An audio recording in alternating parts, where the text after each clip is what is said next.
Hello, this is History Shorts with the Artifactual Scholar. Today, I'll be talking about Harry Truman and the desegregation of the United States military. African Americans have a long history of military service to this country. During the Revolutionary War, patriots like Salem Poor and Peter Salem fought against the British for the cause of American liberty. Later, during the War of 1812, some African Americans did serve in militia units and at sea. Yet the military forces of the United States were largely closed to men of African descent. That changed when Abraham Lincoln issued the Emancipation Proclamation in 1863. A section of that document called for African Americans to be received into the armed service of the United States. In short order, Army units of black troops, including the famed Massachusetts 54th Infantry Regiment, were organized. Many of these units served with distinction during the Civil War. In the aftermath of that conflict, African Americans continued to serve in the military, though the units in which they served, such as the celebrated Buffalo Soldiers, were invariably segregated and commanded by white officers. During World War I, thousands of African American soldiers served in Europe. Additionally, many African American nurses, after a protracted struggle at home, eventually made their way to the war zone.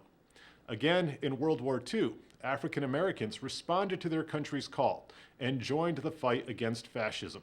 Perhaps the most famous of these were the Tuskegee Airmen. Still, these soldiers faced racism and discrimination when they returned to the United States.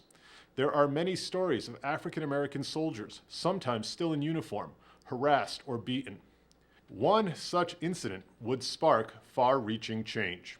In February 1946, Sergeant Isaac Woodard Jr., a decorated black World War II veteran who had just been honorably discharged, was pulled off a bus in South Carolina and arrested.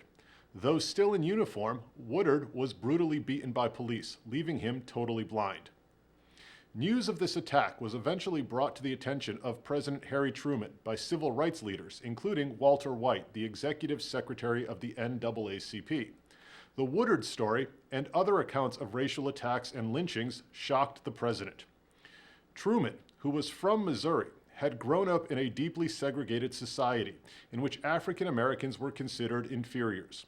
The ideas of white supremacy were ingrained in him, and throughout his public career, he often expressed those sentiments. But as president, and particularly after the Woodard attack, Truman's views on civil rights evolved.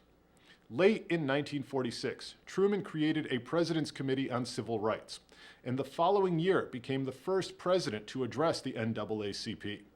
These modest steps, however, came with political cost, as Truman began to lose support among segregationist Southern Democrats heading into the 1948 presidential campaign.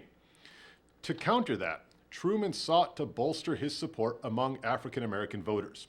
Encouraged by labor leader and civil rights activist A. Philip Randolph and others, Truman took a momentous step. On July 26, 1948, President Truman signed Executive Order 9981, ordering full integration of the armed forces of the United States. Though the implementation of this order would take several years to complete, it was an important step in the 20th century civil rights movement.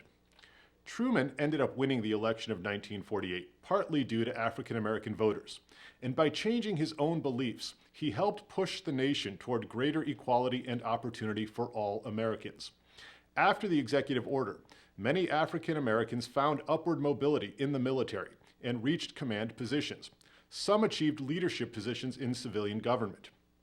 Throughout the history of the United States, African Americans have played a significant role in our military. Despite serving their country in uniform, they faced segregation and racial animosity, both in the military and in society. Yet through perseverance and sacrifice, they laid a foundation for long-lasting social change. This has been History Shorts. Thanks for watching.